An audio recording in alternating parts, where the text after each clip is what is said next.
gonna be this way. Swim so free. A Capitol Hill to Soccer bopper.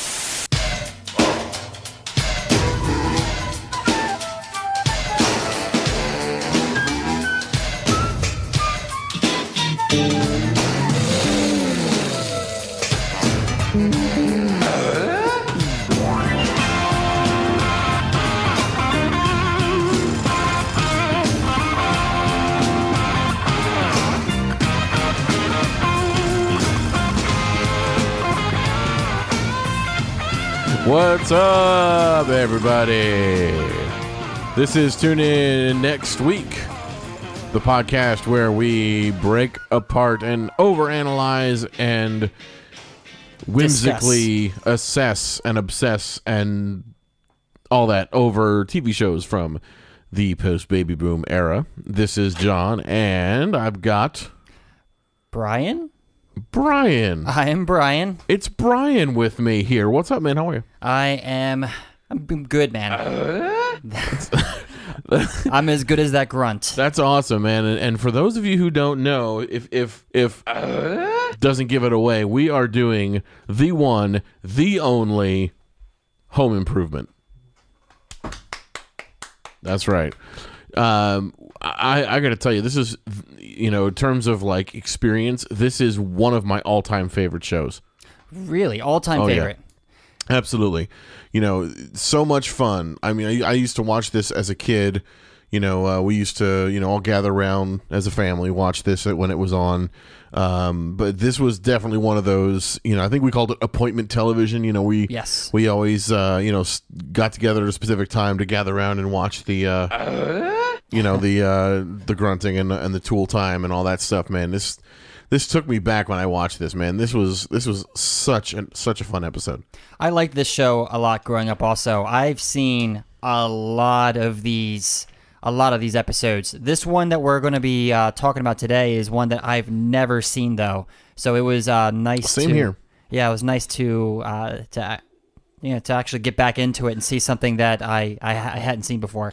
Yeah, absolutely. And by the way, we are going to mention this a couple of times in the show. We have a special announcement that we want to make. We are doing a live. Exactly. It is a live broadcast. We're doing a live show on Mother's Day, Sunday, May 8th. So if you want to hang out and listen to us, we're going to be streaming live. We will be determining the time at some point. We're going to figure out all that stuff and the logistics, but we're going to be streaming live to YouTube on Mother's Day, Sunday, May 8th. So definitely make sure you're following us on Twitter at TuneIn_next week, so that way you can be up to date on what the time is and also get the link to watch it and so forth. But we will be doing a live show on May 8th. Since we're already in business mode. Oh, is it that time already? It's early enough. We're starting to open up the briefcase and unpack our business. That sounds good. Let's do some business. Let's give them the rest of the business. That's right. So as far as speaking of following us and getting in touch with us here, we can be found on Twitter at TuneIn_next week. Also, same handle on Instagram, TuneIn_next week. Reach out to us. Let us know what's going on. We got some new people following us on Twitter, so I want to say hey to all you guys. Thanks so much for hitting us up and tweeting us and whatnot. We love that. So, we're happy to have you guys following us and subscribing and listening to us. As far as connecting with the podcast here, you can do so by way of our website, tunein-nextweek.tumblr.com. You can get all the episodes there. You can get them on the TuneIn app as well. If you go to tunein.com, you can search for us there, Tune In Next Week. We are on iTunes. We are on YouTube as well. If you can, give us a hand. Subscribe to us on YouTube here by way of our website so we can reach 100 subscribers and get our own URL. And, we can certainly make YouTube one of our many bases of operations here. But speaking of bases of operations, we just want to give another quick shout out here, as we do in all of our podcasts, to the wonderful people at JB Recording. That is the recording studio that we utilize for putting these podcasts together for all of you wonderful, fantastic people that support us and listen to us. So thank you for that, and thank you to JB Recording. If you guys need any kind of music work done, hit them up. They are wonderful people. www.jbrecording.com. We got any other business to do? No, I would say our business is concluded. It is concluded. Awesome.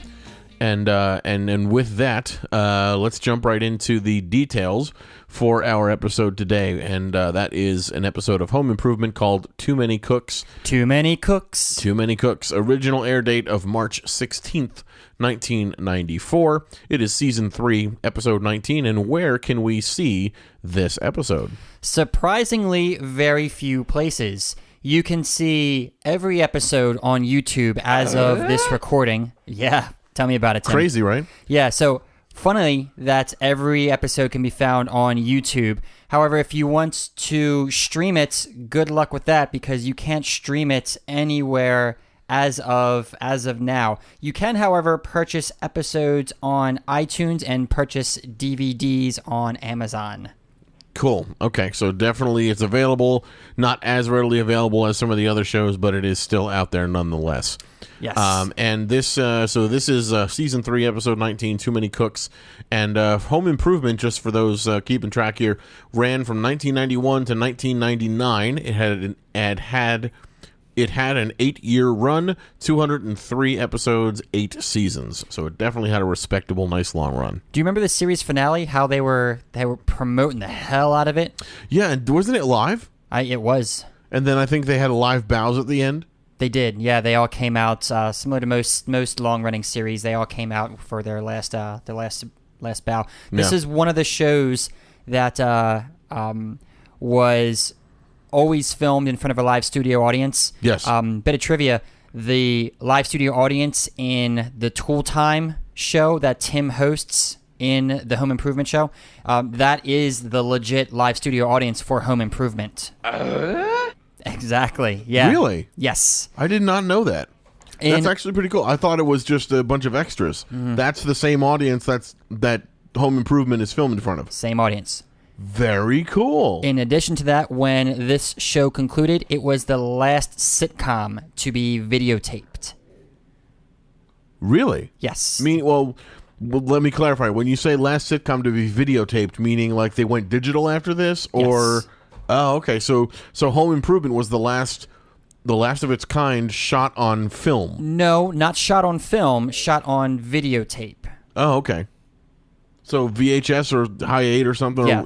or Beta, or whatever they used in TV. Exactly. Format, that was the last show done on that format. Okay. Correct. How interesting.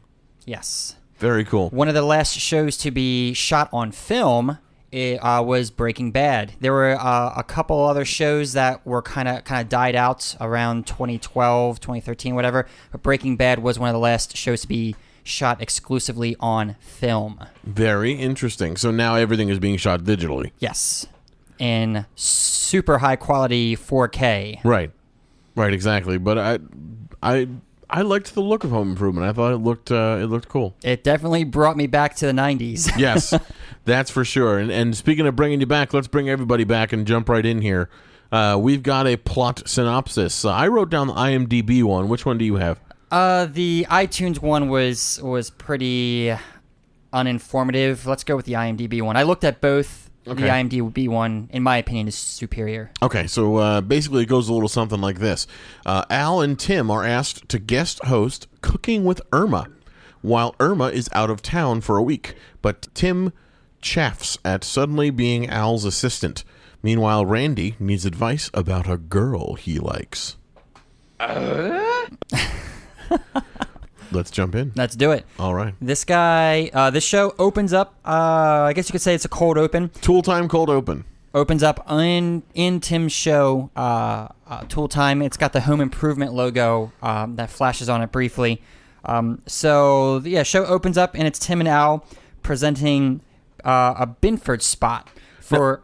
Sorry to interrupt you, man. No, that's right. I always love Tim's little nicknames for Al.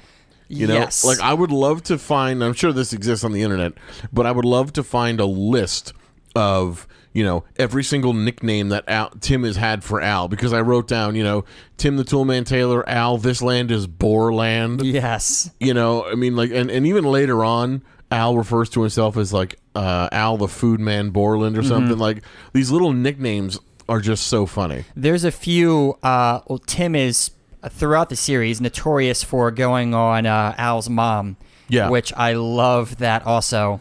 And we never meet Al's mom, right? I don't know. I don't think we meet Al's mom, just like Maris and Frasier. I would hope not, just for the lore of the show. Well, just like that, because Tim always paints Al's mom as a very, I guess, rotund woman. Big and angry woman. Yeah. I think were his exact words. And then, coincidentally, Maris on Frasier is this tiny, frail, barely even visible person. Like, apparently, she's anorexic and bulimic at the same time and weighs like 60 pounds, and you couldn't see her if she was standing perpendicular to you. So it's kind of funny that these characters that you never seen are painted in such extremes. Yeah. Yeah. So they're presenting essentially an equivalent of a Binford equivalent of the club. The club, yeah, the thing that locks your steering wheel in place. Which apparently is not very effective, from what I'm told. I'm told thieves can just cut through it. With a hacksaw, I guess. Yeah. I mean, they're going to be sitting in there hacking for a little while, but if you're inside a show, or you're inside a building where you're going to be there for 2-3 hours, a thief will easily take 15 minutes to cut your club off. So. Yeah, that's interesting to me. I thought they were more secure than that. And if you're going to manufacture something that's going to lock your steering wheel in place, I would hope that it would withstand a hacksaw. Yeah. I agree. One of my favorite things about Tool Time and Binford in general is that Binford makes normal tools, but they also make ridiculous tools. They do. Tim presents the club as a Binford car theft prevention 6100 or something like that. Right. And then Tim pulls out a ridiculously large version of the same thing. The 61 million. So this company, I get it. It's a gag for the show. I get it. But I'm imagining this company, which is similar to DeWalt or any other tool manufacturer, just saying, "Oh yeah, this is a good idea," and just make something ridiculously huge or cumbersome. Do they make? Because you said they make some ridiculous tools too. Don't they make everything? I mean, I seem to recall there being like Binford washer detergent, or like I'm thinking of them more like a Kirkland Signature, like the Costco brand. Oh, are they kind of like that? Where would you say like where they make all these tools, but then they also make just about everything else? That would be interesting. Are you sure about that? I feel like I've seen. Maybe I could be wrong. Tweet us, at @tunein_next week. What are the range of Binford products that you've seen? And let's hashtag this Binford. That would be so funny to me. So tweet us @tunein_next week #Binford. Tell us about the product line that Binford offers. Mm-hmm. Sorry, I didn't mean to keep interrupting. No, you. no. Maybe I'll just fine. keep interrupting you every time you talk. Yeah, just like that. Oh, that was terrible. I apologize. How's Sorry. that? I apologize to Tim. That's really the only person I can apologize to. Yeah, so this segment is full of hilarious jokes at Al's expense. They show... I was under the impression that this was a laugh track because the entire episode there's a laugh track, or what you would think is a laugh track, but it's actually a live studio audience, and they give you a shot of that during Tim's spot. Yeah, and it's refreshing to see that. Yeah, and it comes back into play later on when we get into the cooking show. Right. But the spot ends, and we go into what I think is a very cool animated opening. Oh yeah, absolutely. And the most clever thing about the opening that I like is at the very, very end, where you see the whole entire house, the Home Improvement logo kind of lifts up. Mm-hmm.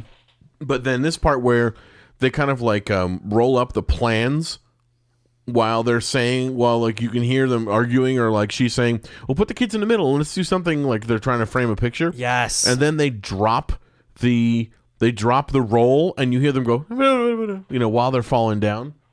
That is so clever to me, and there's so much detail that was, so many details there. It's like, okay, well, now we need to group all the family voices together. We need to make sure it sounds like they're falling, and they, there was a lot of details and a lot of production that went into that little 2 seconds of the intro, and I love that. It's interesting to me that I grew up watching the show and didn't really pay intros, not just to this show, but other shows. I didn't really pay the intros or opening credits much mind at all, but looking back on them, so much effort went into this. And like you said, there's a ton of detail. It's sometimes it's very clever, like this one. Yeah. And it's really get a real appreciation for what they did with this opening. Yeah, absolutely. So after the credits run, we see Tim and Al breaking down the show, and the crew brings on Irma's set. And I was really surprised to see that they use the same studio. That I'm surprised that Cooking with Irma happened in the same space as Tool Time. But now it makes sense that you said the audience is the same for Home Improvement as it is for Tool Time, as it is for now apparently Cooking with Irma. Yeah. The thing about it, though, is what's more surprising to me is the fact that everything is on wheels. So they just wheel out Tool Time and they wheel in Cooking with Irma. Right. Like an entire garage is wheeled out, and they wheel in a kitchen. Yeah, I mean, a lot of these TV studios have, they're massive rooms. Mm-hmm. They're rooms that are probably 2 or 3 stories tall and quite wide. So they probably have plenty of sets in different corners that they just kind of pull to the forefront in front of the audience, and then they can shoot whatever they need to shoot. Yeah, flyaway walls is one thing, but they're just bringing in an entire room like real quick. They just wheel one thing out, wheel in the next thing. It was very interesting to me to see, because I hadn't seen anything like that before. I mean, I've seen Saturday Night Live and sketch shows where they've quickly moved between sets and break things down and set things up. Right. I mean, they do it in plays all the time also, but this was just a different kind of beast. Right. Absolutely. So Irma's getting ready, and there's some funniness going on between them, and then Irma says, "Hey, my daughter just had a baby girl," and what did she say? My cabbage had a little radish. Yeah. My cabbage had a little radish. It's like, wow, that's so cheesy. The one thing that gets me, I like the jokes, I like the ribbing that Tim gives to Al and this and that, but the puns. Oh yeah. Very heavy on the puns. Yes. And I'm just not on board with it. Yeah, there's a certain time and a place for puns, and it's Home Improvement isn't one of them. Yeah, I agree. Well, I don't know. Home Improvement is probably the best place for him. It doesn't mean that I have to like him. Right, but I think you drop 1 or 2 puns in there. I happen to love puns, but you drop 1 or 2 in there, that's funny, but then you drop like 5, 6, 7, or 8 of them, and it's like, okay, come on, dude. Yeah. So then this is where we find out that Irma's going to go. She wants to take some time off and go and see her new, I guess, granddaughter. Mm-hmm. Now, I had a question here. If she was going to be taking time off, why is she just asking Al and Tim right then and there, hey, can you do my show for me? I would think that if somebody like that was taking time off, there would be more of a structure to who was going to be covering for her, or like whether they were going to air reruns, or what they were going to do. And I find it ridiculous, actually, that they would ask 2 guys that host a Tool show to do a cooking show. Yeah. I would think that they should bring in guest chefs, maybe have like Tim host it, and then each day have a celebrity chef come in. I mean, like, and I get it. It's a cable cooking show, so they probably just didn't have the budget for that. But, still, I would think they could have gotten somebody with more relevant cooking knowledge to do the show in Irma's absence better than 2 Tool guys. 2 tools. 2 tools, yeah. So, isn't there an HR department? Isn't there a person who met? You're the host of a TV show. Right. You're not working in a restaurant. You're not working in retail. Hey, can you cover my shift for me? Right. You're you're a host of a show. Of a specific kind of show. Yeah, I liked that idea you just threw out there. I understand that she knows Al, and she knows Al likes to cook and is a good cook. Did they know each other, or was this the first time they met? I couldn't tell.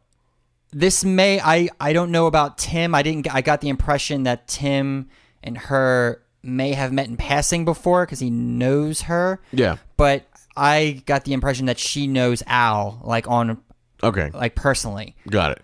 Which is why she asked Al, because she knows that he's a good cook and he likes to cook. Right. But I liked your idea of, Al will host the show in her absence. Right.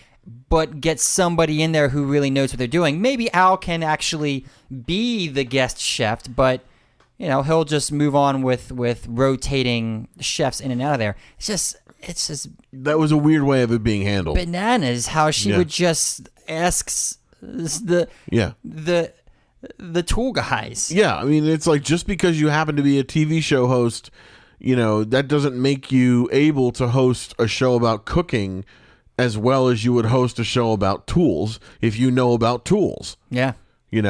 So that's kind of one thing I found really weird. But anyway, let's move forward. So they agree to do the show. Yes. Then the next scene, Randy and Mark come home from school, and then all of that happens. Yeah, so Randy and Mark get home from school, and they're showing their mom their class pictures. Mm-hmm. And it took me a while to try to remember the three kids' names. Youngest was Mark, the middle child was Randy, and then the oldest was Brad. Brad with the sweet, sweet mullet. His mullet was in charge. That mullet was there. The mullet was in charge. Whenever he was on screen, I could not take my eyes off of that mullet. Yeah, I agree with you.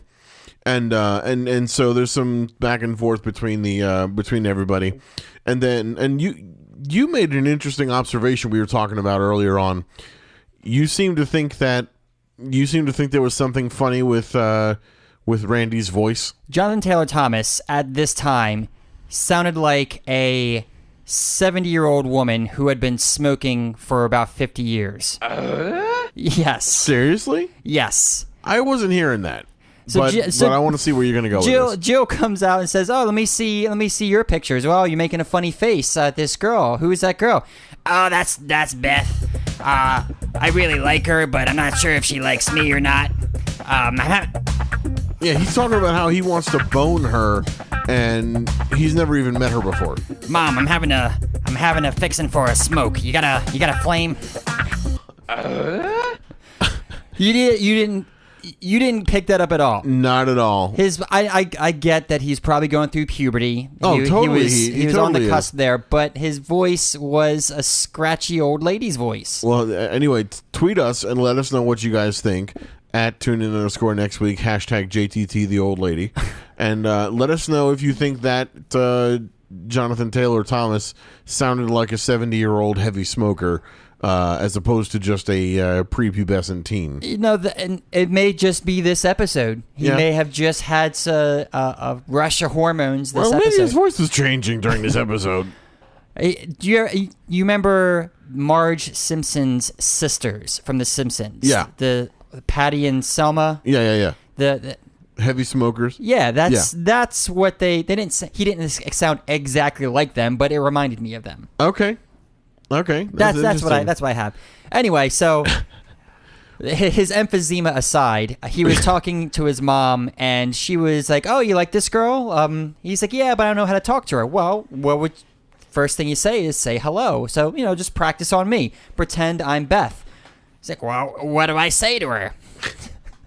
Well, and those role play things never work. They don't. No. And I'm not a parent, obviously, but I mean, I can see where Jill was being a mom and just being like, hey, practice saying something nice to me so you can, be more comfortable saying it to Beth when you see her tomorrow or you see her at school next. But that's just pointless, man. Like, I don't see how that really is going to help. I would ask my parents for advice and what they thought about this or that, but I would never ask for a role play, and I would not consent to any kind of back and forth.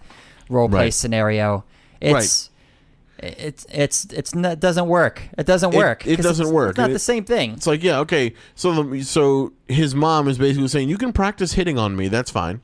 I like the back and forth between the two of them. She says, "Well, tell me I'm pretty," and he's like, "As my mom or as Beth?" And she gives him this look and says, "Why not both?" So I like that. The jokes are kind of fast paced. There's a lot of jokes, a lot of puns in the show, and I really like that. Not all of them landed for me. Yeah. I didn't laugh at all of them, but I liked that they felt natural. Yes. Yeah. Especially between Tim and Al. Oh, completely. Tim is such a dick to Al. Like, I know their relationship. Yeah. I know their history. I know that they have love for each other and Yeah. they're friends, good friends. Right. But he's such a dick. He's He is. asshole to Al sometimes. He is, but sometimes Al kind of brings it upon himself. He does. We'll get to that in a minute. So this whole bit goes on with Randy and his mom, and now we're over at the Tool Time set. And Al and Tim Cooking are with getting, Irma set. Right. Sorry, you're right. We're over at the Cooking with Irma set in the Tool Time studio. And they're getting ready to go on. And, of course, Al is dressed like a chef. Mm-hmm. And Tim is wearing an apron that says, "You kill him, we grill him." I love that apron. Me too. I want one. Yes. If anybody knows where I can buy one, please tweet us the link at tunein_next week, #kill 'em, grill 'em. But I really want to get one of those aprons, which is hilarious. And I think they'd make a good gift. Now, I took an issue with how the Cooking with Irma show began.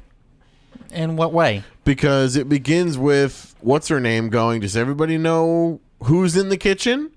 And then the audience goes, Irma! Much like she says, does everyone know what time it is? Tool time! You know, I thought it was kind of stupid that the both shows opened that same way with the whole, ask audience a question, audience answers the question, start the show. Like, I didn't care for that. Oh, man, I like that. You do? To me, because it's a cable access show. Yeah. And I get the impression that they do that with every show. And I like that. If you tune into your local cable access show, you get a little sense of community continuity because every show on this channel does the same thing. It would be as if you would have like a QVC or home shopping network type show between Tool Time and Cooking with Irma. And you'd have like Pamela Anderson or whoever the girl is come out. You know what time it is? Home shopping time. I don't know. It's cheeseball to me. It's cheeseball, but this show has a high cheese quotient. If I am using that appropriately. Why not? But this show has a high cheese quotient. If I am using that appropriately. Why not? Okay, so I love how Al comes out and hits Tim in the crotch with the bottom of the door. I mean, I know that. I like that too. I love that. And Al introduces himself as Al the Food Man Borland. And, of course, another one of these great, jabs at the assistant. Tim doesn't know Gumbo from Dumbo Taylor. I like that too. Yeah, so brilliant. And you could tell right off the bat the audience can't stand Tim. It was awkward, very, very cringeworthy. So awkward, yeah. Because Al would make a lame joke, and the audience would just laugh, and then Tim would make some terrible pun about coleslaw or whatever. Oh, I wrote these down. Tim was like, because Al said, well, the main ingredient in gumbo is okra. And Tim is like, from Oklahoma. Yes. And they pan to the audience, and it's just deadpan looks on everybody. I liked that joke too. I Me liked too. the okra. It was a pun, but it got past me, and I liked it. And the audience, blank, stony-faced sentinels in the audience. Right. And then the same when he said, just like Arkansas. Yes, that was the one. And like everyone is just looking at Tim like, what? Man, it was so cringeworthy. I agree with you. My favorite, though, was when Al said, well, with the thing about gumbo is you have your spices, you have your vegetables, you can really put anything into the pot after that. And then Tim goes, yeah, like Al's mom. Wow. And then he made some joke. I didn't write it down, but it was funny. It was Al's mom. Yeah. But yeah, again, my favorite though was the exchange at the end where he says, "Tim, take the tops off these peppers." And Tim was using a knife earlier. I believe he was using a knife earlier, but he just picks up the peppers and just starts biting the tops off of them. Yeah. They're jalapeno peppers, so he starts going to the sink, drinking water. Yeah, apparently he didn't realize just how spicy those things were. Yeah, so they do a pretty, to me, a funny back and forth of drinking water, then drinking milk, but then eating bread, and it's jalapeno bread, and then going back to drinking milk, and I really like that. Yeah, and then what I found kind of interesting was, when everybody was leaving, Al was like, Al's taking a few minutes and really like personalizing everything and saying goodbye to all the guests and everything. And then like, this was unexpected to me, how Tim kind of went up to Al and he was like, "Hey, you know what? I don't want to do this tomorrow. You don't really need me. You're a better cook, than I am. I don't know about cooking. I'm just not going to do the show." I was not expecting that. No, that was kind of weird. I was expecting, based off of the plot synopsis that I read before I get into it, that Tim was not on board with it. But I didn't expect him to just like, you know what, I quit. I don't want to drop out. And I liked that Al kind of calls him out for it. Right. And the roles are kind of reversed here.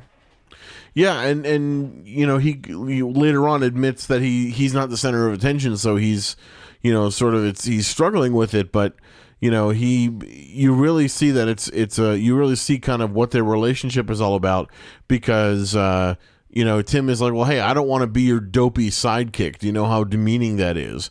And Al essentially comes back to him and he's like, "What do you think I am on Tool Time?" Yeah. Yeah, and really puts it to him. Yeah, he totally does. So now we're back at the Taylor house. Yep. Brad comes home, tells Randy that he has set up a session with Beth. So he's got a girl that's coming over, and Beth is coming over. They can hang out, and Randy's got it set up, or Brad's got it set up that when Beth sends a signal to his girl, she'll send a signal to Brad. Brad will wave his mullet at Randy, and Randy will know, yes, it's on with Beth. Well, didn't Brad say like there's a nod or something? Yeah, didn't he say that he's mildly interested, that she's mildly interested in him? Yes. So now he's like, sweet, I get to go to the Bone Zone, or maybe at least I get a blowjob out of this or whatever. But he's 12. Hey, I don't know what's going on in his mind. I was thinking about those things at 12. Yeah, but I mean, but then also apparently, according to you, he's got the voice of a 70-year-old smoker. So who knows what's going on in his brain? He's got life experience. He's jaded. Just you can hear it in his voice. Right. Okay. All right. Great. So same scene. Tim and Jill come in and they kind of interact with the kids about the nod, and they make some jokes at their expense, and then they talk about how Tim feels kind of inadequate being second fiddle to Al. Right. And I like how Jill does this. She's cooking and telling Tim to do this and that and the third, and it turns out, you know what, Tim, you're a good assistant. You've been assisting me this whole time. Yeah, she's making gumbo, the same recipe that they made on the show that day, and she's like, "Hey, give me cayenne pepper," and he goes and hands it to her. "Hey, give me salt. Here you go. Give me this. Here you go." She's like, "See, you can do this." Yeah. And Tim's like, "Oh yeah." He's like, "I didn't know I could do that." So now it's the next day. I guess we've gone to a commercial break, and now we're on this date. Yeah, we're on the day date, I guess, or the evening date. We're at the Taylor house. Brad and Randy are there. The two girls are there, Beth and the nameless nobody. Which you can easily see the sexual tension in the air. Yes. You can cut it with a knife. Overshadowed only by Brad's mullet. Of course. Everything is overshadowed by Brad's mullet when he's on screen. In my world, it is. I agree. So we've got this real awkward scene. Brad and the girl give Randy the signal, which that is the signal. Yes. They give him the wet signal. Randy goes and makes jokes And his joke is horrible. I didn't write it down. Did you write it down? Oh, I did. What do you call a bad lemonade? I forget what it is. Tell me. Lemon lemonade. Awful. Kill yourself, Randy. Not funny. And then, of course, he blames it on Tim. He's like, oh, I should never use one of Dad's jokes. I don't even think Tim Allen would tell that joke. No. Tim Taylor probably wouldn't tell that joke. Tim Allen wouldn't be caught dead making that joke. Right. So this kid is just pulling out excuses out of his ass, trying to save face here. Right. Who comes to save the day? Jill. Yep. Jill Taylor, mom. Yes, and she offers everybody, hey, would anybody like a sugar cookie? And I wrote, Beth pulls out her tood right here. She's got a major tood going on. And she's like, my mother doesn't keep those in the house because they make us fat. And, like, I always take offense to this. I mean, like, I am a full-figured dude. But I hate it, vehemently hate it, when people blatantly avoid something with sugar in it because it will make them fat. I'm going to go on record here, and I'm only going to say this once. Eating one won't kill you. It won't. Randy tried to save face by offering her another sugar cookie, but he called it a booger cookie. Yeah. But she still had a half-eaten cookie in her hand. Right. Use your goddamn eyes, Randy. Yeah. Why are you offering her a cookie? She hasn't even finished the first one yet. Right. Obviously, he's consumed with taking her to the bone zone. Yes. So much so that he can't use his eyes. He's just... Or his words. Or his words. Yeah. He's consumed with the prepubescent bone zone. Yeah. I like Jill's reaction. Jill, she says, yeah, my mom's the aerobics instructor. And it was funny to me that she was the aerobics instructor. Yeah. If this show were taking place today, her mom would be the yoga instructor. Oh, totally, yeah. Totally. If this show happened 5 years earlier, she'd be the Zumba instructor. Yes. But anyway, I digress. Jill has... I love Jill. Jill's so good. I really love Jill. Yeah. She gives... She's like the greatest mom. Yeah. She gives Beth this deadpan look and like, all right, I'm going to finish the sugar cookie and I'll be upstairs doing crunches. Yeah. You kids have fun. Yeah, going to burn off the one cookie you ate, which has, I don't know what, maybe 80 calories in it? If that. But yeah. You know? Anyway, so we're back to... so now Randy goes outside because he is... he obviously is striking out with his words, with everything. He's striking out all kinds of ways. He's got some pretty good self-awareness because he knows he's striking out. Yes. And he goes outside to take a breather. Yeah.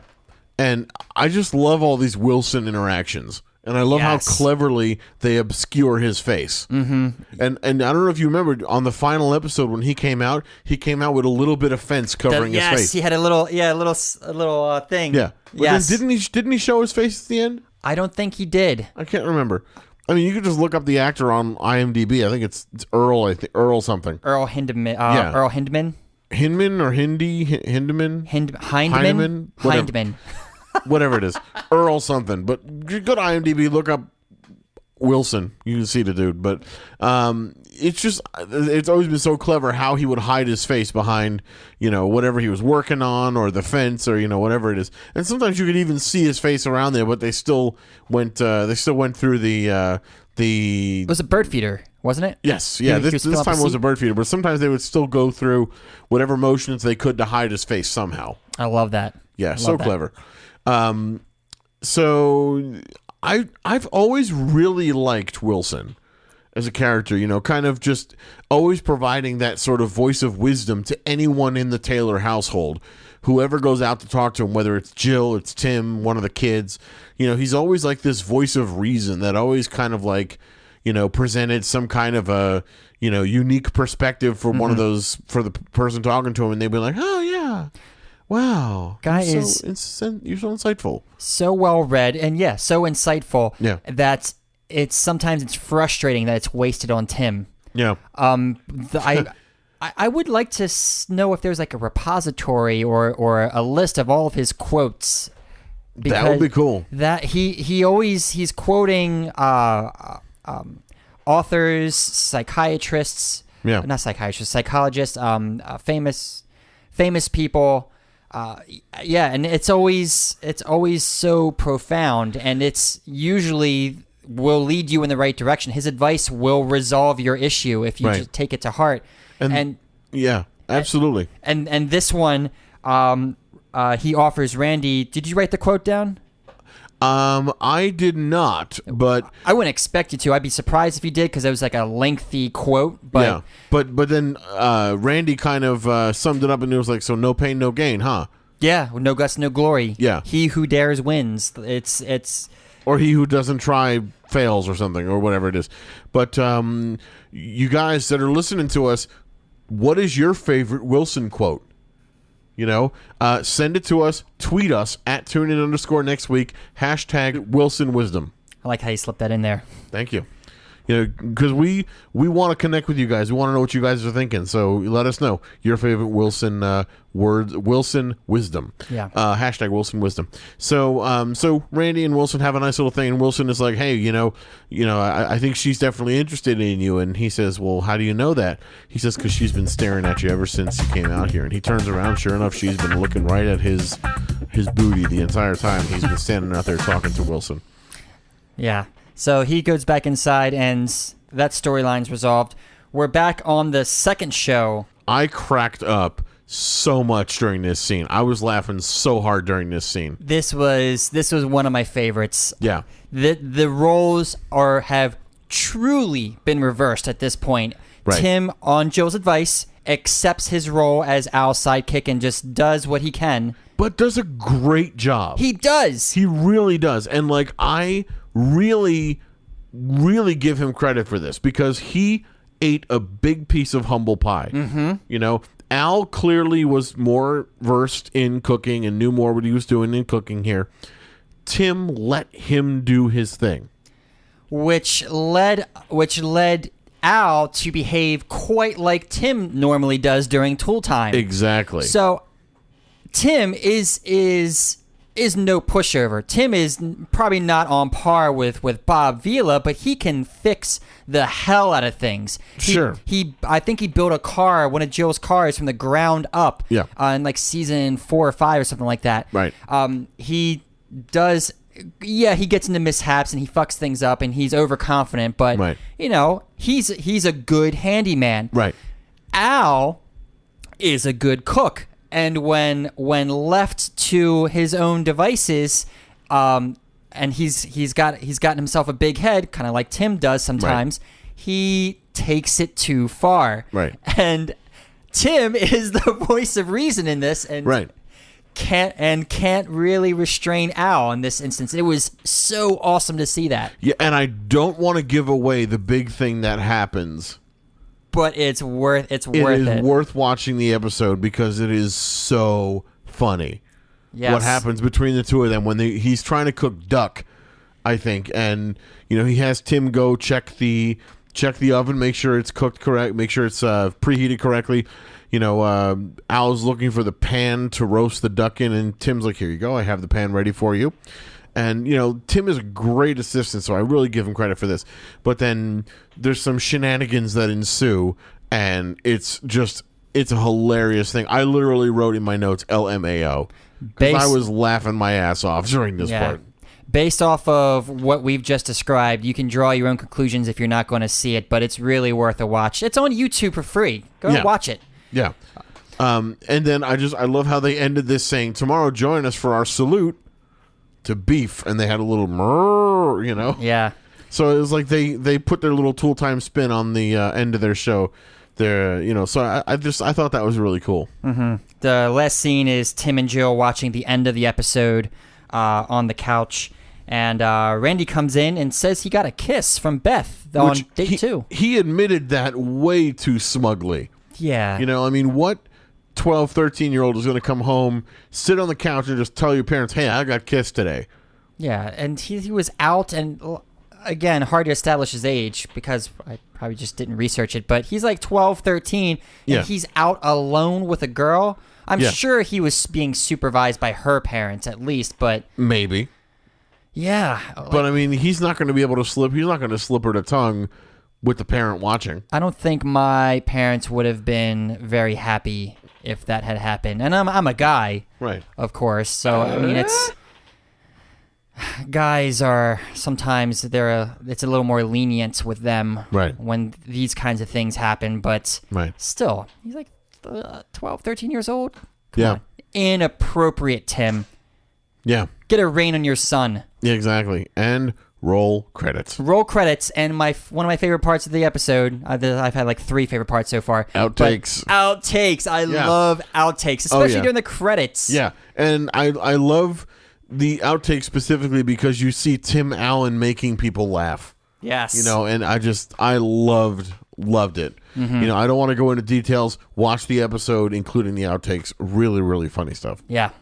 So, highlights, lowlights. Yes, I've got a couple. This is a unique situation for me. I want to start with my highlight. Okay. My highlight is, is just how incredibly done and how brilliantly the show was produced. You know, and I compare this to Frasier. You know how Frasier, the casting was brilliant, the writing was brilliant, the delivery, the direction was all brilliant. Like everything just fell into place, and it was a huge success because the right people did the right jobs. And I think this is the exact same thing here. You know, it ran for a number of seasons. You know, it ran for Like 9. see, I have it written down here. Yeah, it ran for 8 years, 8 seasons. So I mean, clearly something was happening right, and like just consistently from every show, one to the next, brilliantly performed, brilliantly casted, brilliantly cast, brilliantly written. Everything was just done beautifully with this show. Some episodes better than others, obviously, but for the most part, just a general hit of a show. And that's really that's what I love about it, because I couldn't think of one thing specifically, you know, aside from that last scene the second to last scene where they're doing the cooking show. But, you know, for my highlight here is just that this is one of my all-time favorably done shows.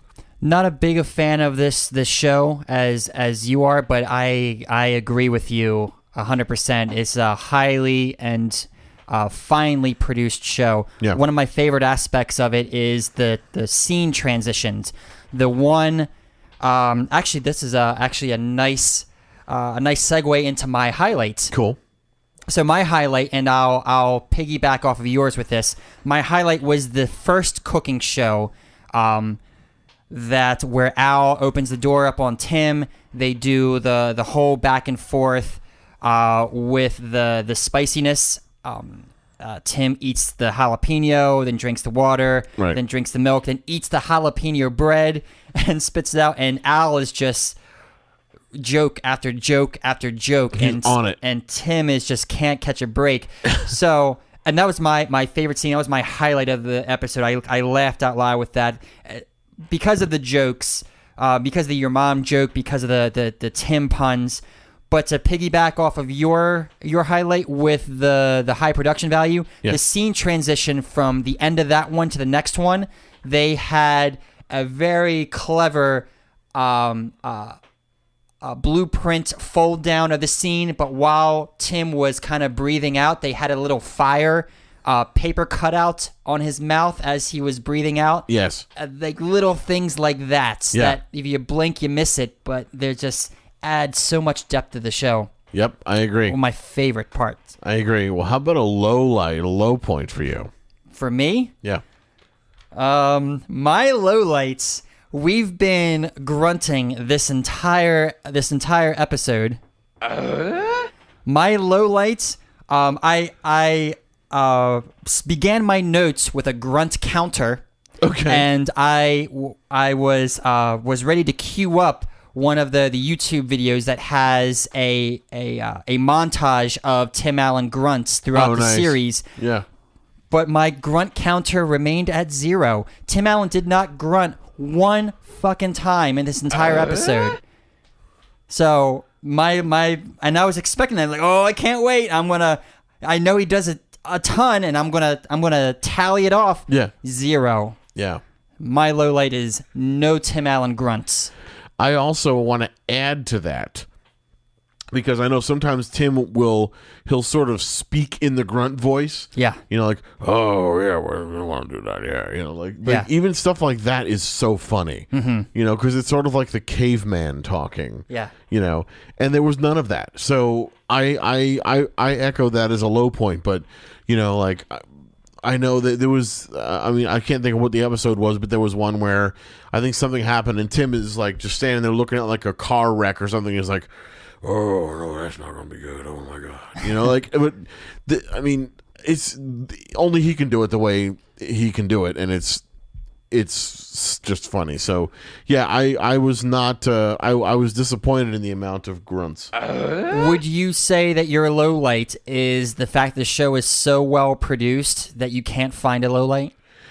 Yes, I like that. I can stretch that out to make it fit. That. Yeah, I like that. I like that. But so I'll go with that then. You know, my low light is the fact that there isn't one. Sand those square peg edges to fit in the circle hole. That's right. That's right. I want to go on record and say this is a show I would love to revisit. I would agree. I would like to revisit it as well. Yeah. So you know, just kind of once again recapping before we sign off here, we are doing a live broadcast, live stream to YouTube on Mother's Day, Sunday, May 8th. Do we know what we're doing? Do we want to reveal the show we're going to be covering, or we just want to keep it kind of a question right now? Why don't we just tease a little bit until we get there? We'll do a little tease each time until we get there. Okay, so we are doing a show Sunday, May 8th. To salute all the mothers out there. Right. And this is going to be a mother-centric show. Right. And that's all you get for now. Okay, you'll get more next week. So right. Tune in next week for another hint on what show we're doing. Please do tune in next week. You know, to learn about the mother-centric show we're going to be doing live on Mother's Day, Sunday, May 8th, and be sure to tune in next week for more info on that. Tune in next week to see what we get up to, and just in general, you know, hey, when in doubt, tune in next week and the week after that, and after that. And after that.